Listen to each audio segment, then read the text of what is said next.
주 감사 모든 것 주심 감사 지난 추억이 내 감사 주 내 곁에 계시네 향기로운 봄철의 감사 외로운 할렐루야. 오늘도 좋은 날입니다. 오늘 나눌 말씀은 디모데후서 1장 8절입니다. 신약성경 343면에 디모데후서 1장 8절입니다. 제가 봉독하겠습니다. 그러므로 너는 내가 우리 주를 증언함과 또는 주를 위하여 갇힌 자 된 나를 부끄러워하지 말고 오직 하나님의 능력을 따라 복음과 함께 고난을 받으라. 오늘 이 말씀을 가지고 복음과 함께 고난을 받으라 하는 제목으로 말씀을 나누겠습니다.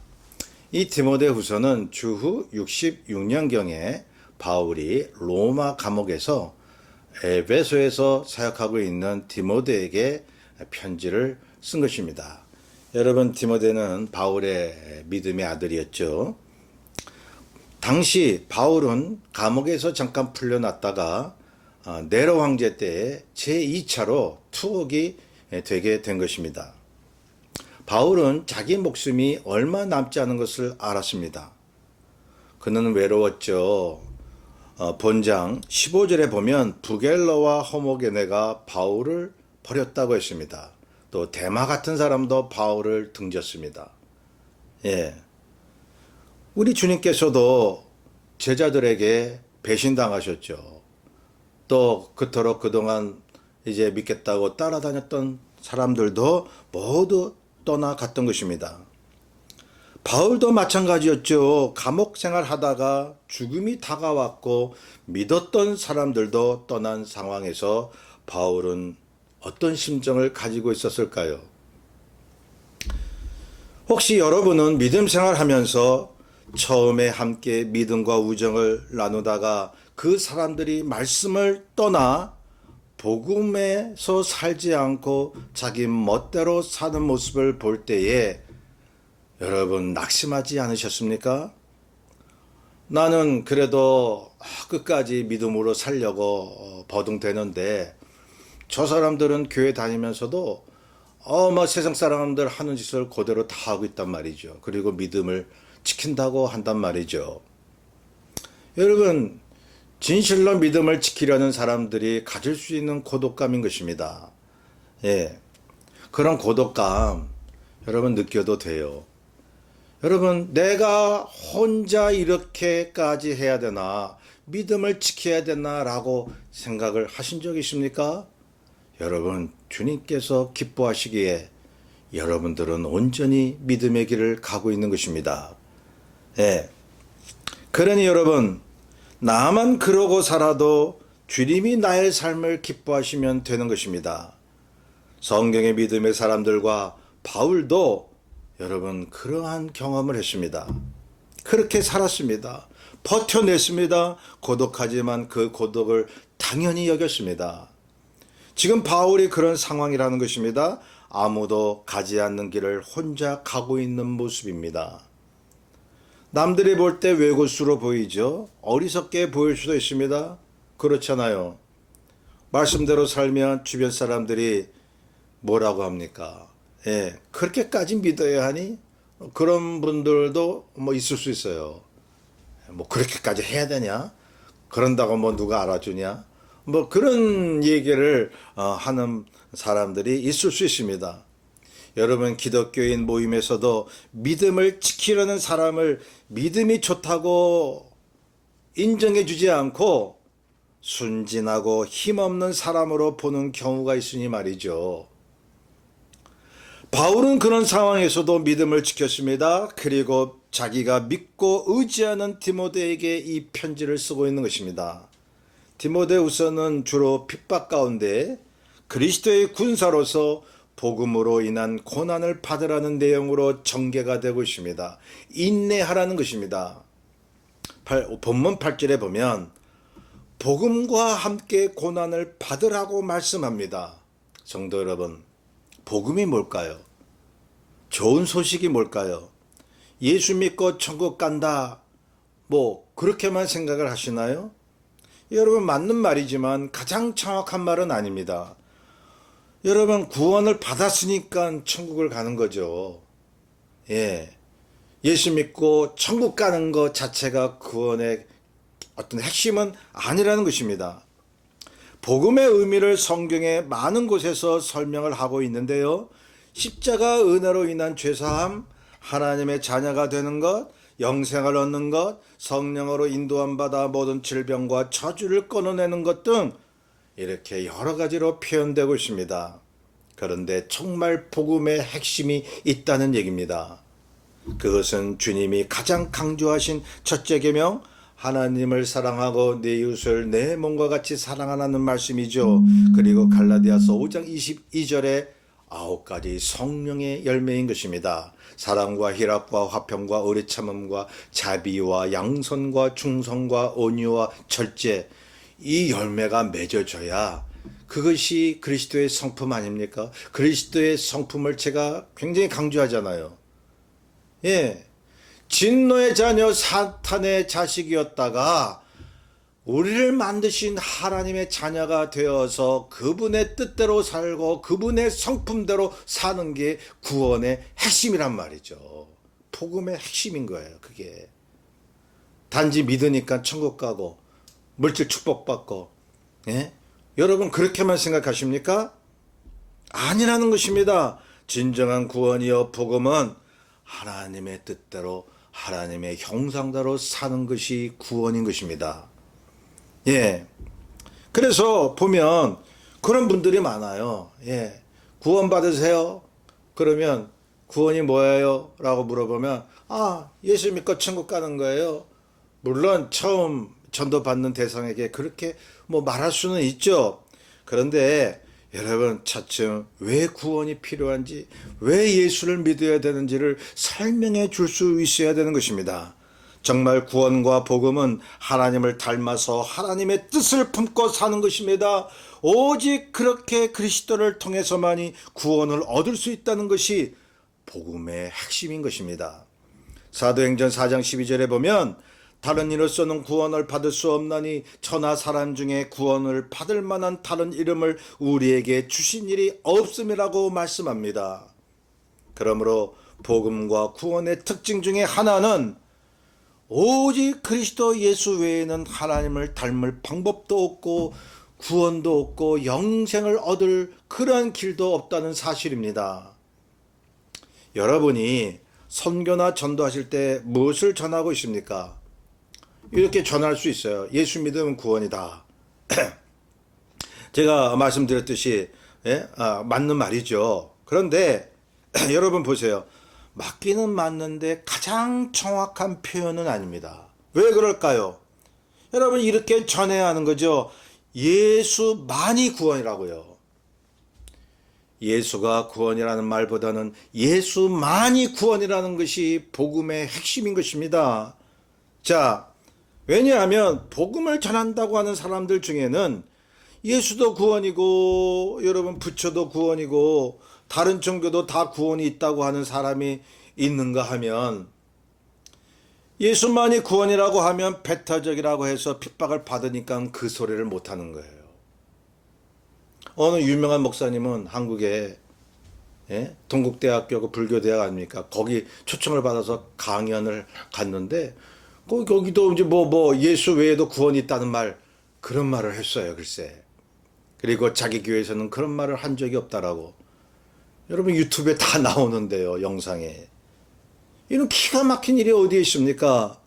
자, 여러분 난 예수 믿는 사람인데 당신 종교도 내가 인정해라고 한다라고 하면 그 예수 진정으로 믿는 거 아닙니다. 저는 그 사람에게 묻고 싶습니다. 다른 종교 뭘 인정한단 말입니까? 내가 예수가 구원이라고 말하면서 다른 종교도 구원이 있다고요? 참으로 자기 당착에 빠진 것이고 자기가 믿는 예수를 거짓말쟁이로 만들고 있는 것입니다. 자기가 믿는 예수님을 거짓말장이로 만들어 놓고 그 예수가 구원이라고요? 이것처럼 간사하고 세상과 짝한 사람이 어디에 있습니까? 차라리 예수 안 믿는다고 하십시오. 그래야 그 사람에게 논리적으로 맞는 거예요. 여러분 그렇지 않습니까? 성도 여러분, 복음은 이것입니다. 오직 예수만이 구원이요 진리요 생명이라는 것입니다. 그것을 외치는 것이 복음의 소리인 것입니다. 예수 그리스도밖에는 구원이 없을 뿐더러 영벌에 처한다는 사실을 떡떡이 얘기해 줘야 하는 것입니다. 유일무이하신 하나님께서 오직 한 길을 우리에게 주셨으니 그것은 예수 그리스도의 십자가의 죽으심과 부활과 승천을 통해 우리에게 죄사함과 영생을 주셨다는 진리인 것입니다. 그러니 예수 외에는 구원이 없다는 것을 전하는 것도 복음인 것입니다. 같이 병행해야 돼요. 핍박을 받는 한이 있어도 예수만이 구원이고 예수 외에는 구원이 없다라고 병행해서 전해야 하는 거예요. 여러분, 캐톨릭은 이미 예수 외에도 구원이 있다라고 선포했어요. 여러분, 캐톨릭은 기독교가 아닙니다. 우상 숭배하는 이방 종교인 것입니다. 여러분, 그러므로 말미암아 주님이 주신 진정한 그 복음이 세상에서 어떤 취급을 당합니까? 그래서 핍박을 받는 것입니다. 오직 한 길만을 전하고 회개와 순정을 전하니 말입니다.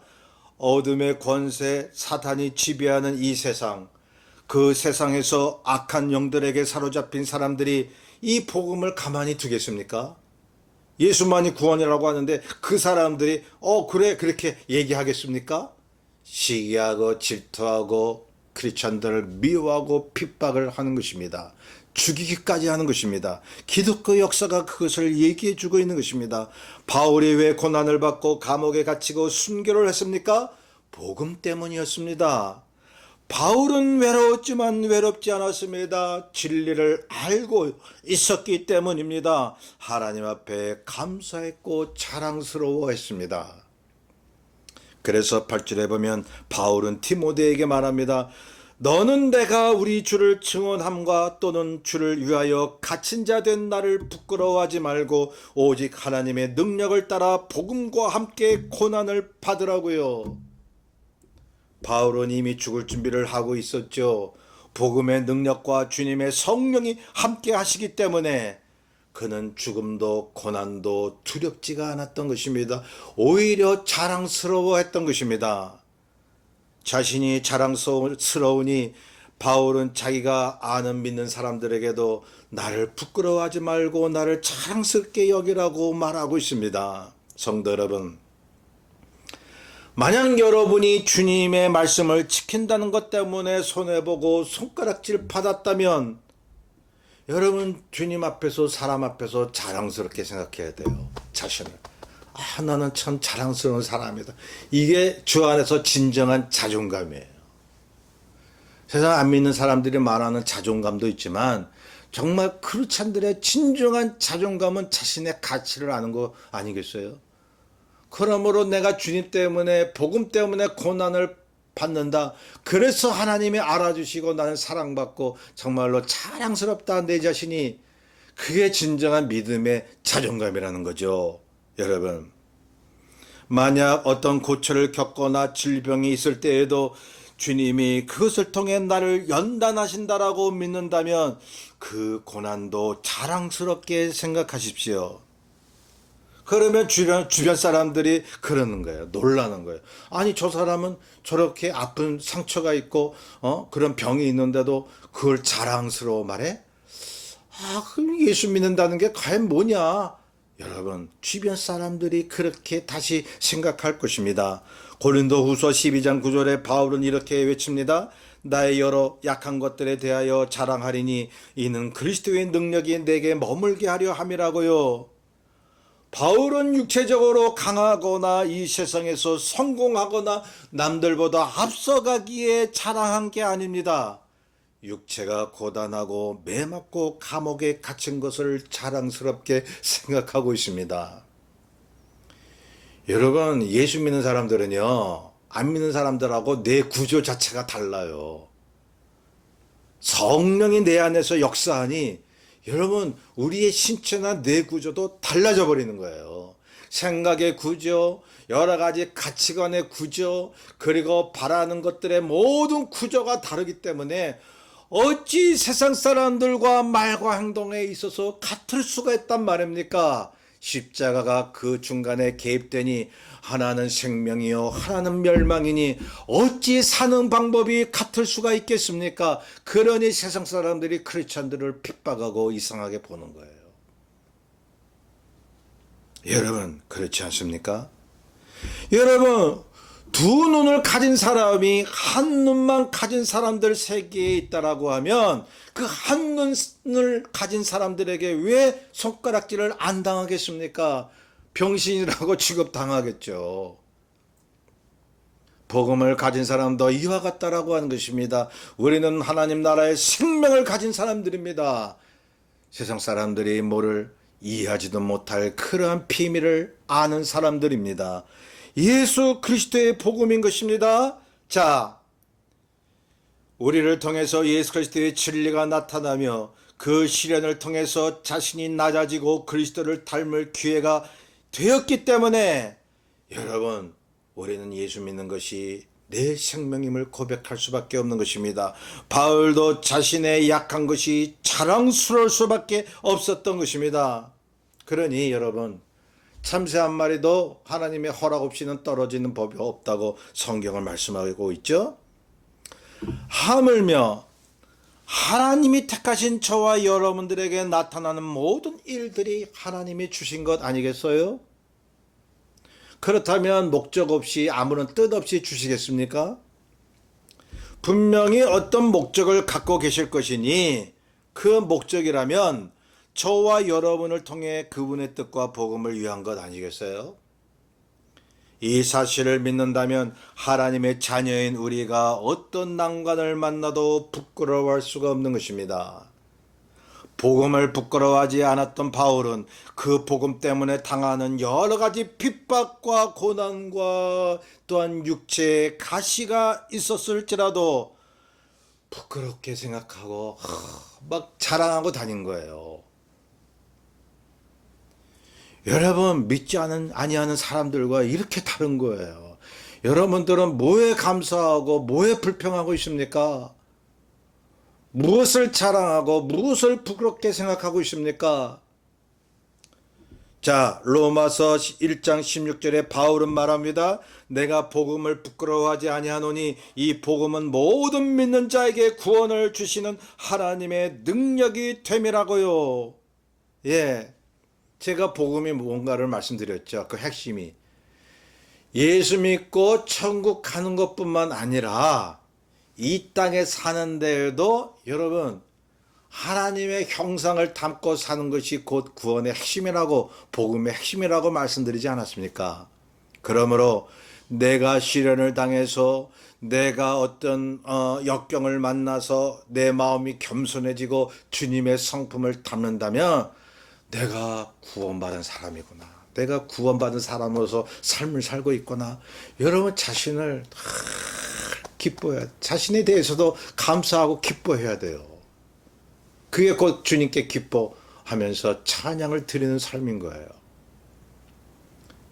그렇죠. 주님을 찬양하고 주님께 감사하는 그러한 우리의 예배 생활, 우리의 삶의 자세가 있어야 되지만 그와 동시에 나에 대해서도 감사하고, 야, 남윤수야, 너 참 주 안에서 주의 성령의 능력으로 올바로 살고 있구나.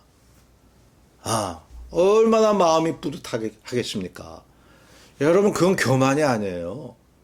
성령 안에서 그분의 은혜로 나는 올바로 살고 있다라고 하는 그런 자부심은 교만이 아닙니다. 오히려 겸손인 것입니다. 주님 앞에 자신의 그런 자존감을 드러내는 것입니다. 바울은 이야기했습니다. 너희는 나를 본받으라고요.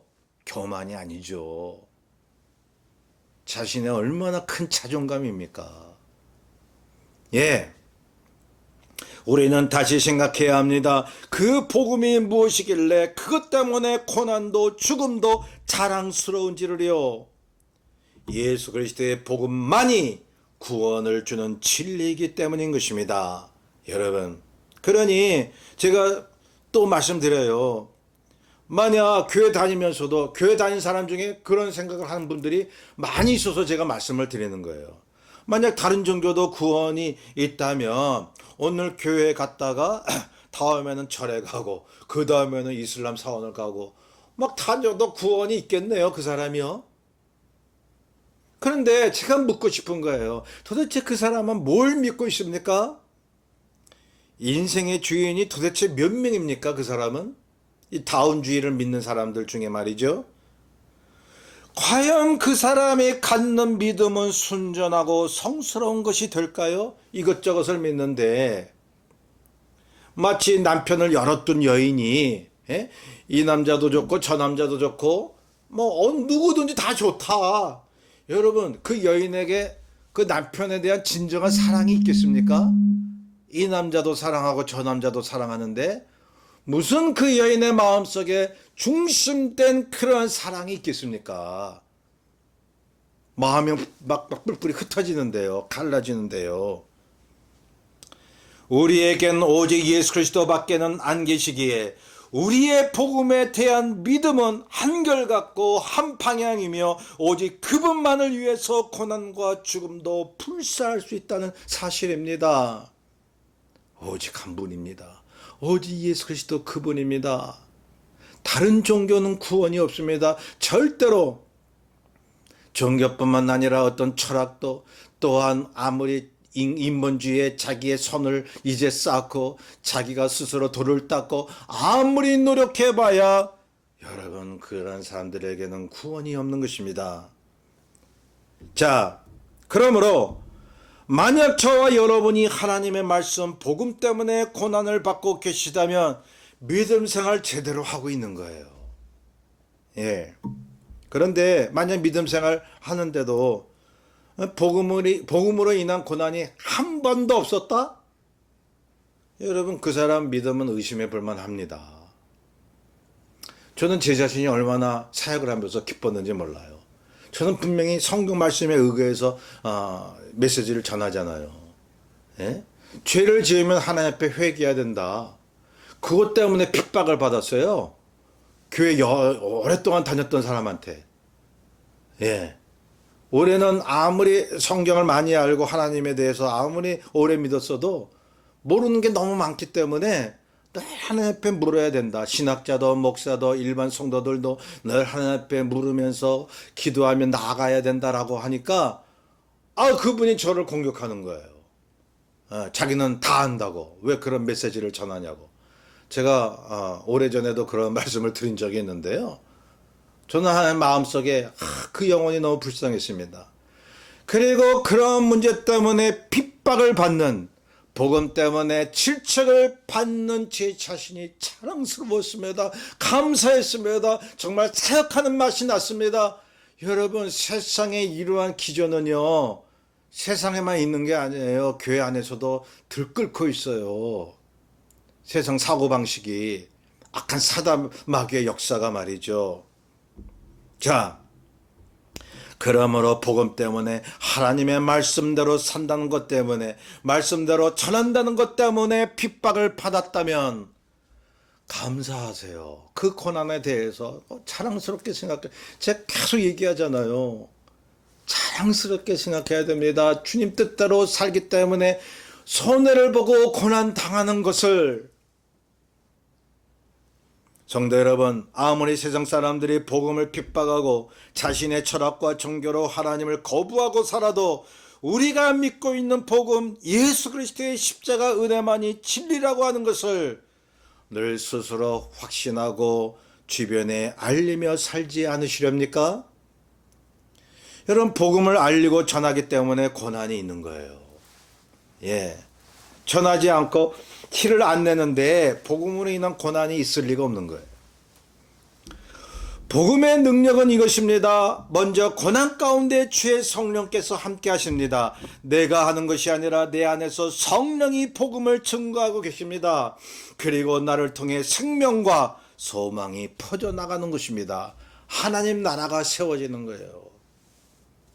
꼭 멀리 가야 거기서 복음으로 하나님 나라를 세우는 것이 아니라 내가 있는 이 자리에서, 가정에서, 또한 작은 어떤 공간에서 내가 주의 성품을 가지고 산다면 거기가 하나님의 나라예요, 여러분.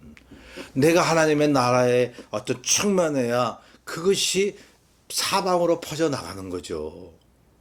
예. 그래서 하나님의 나라는 그렇게 퍼져나간다고 주님께서 비유로 말씀하고 있었던 겁니다. 자, 그러므로 여러분, 복음은 동적인 힘을 가지고 있습니다.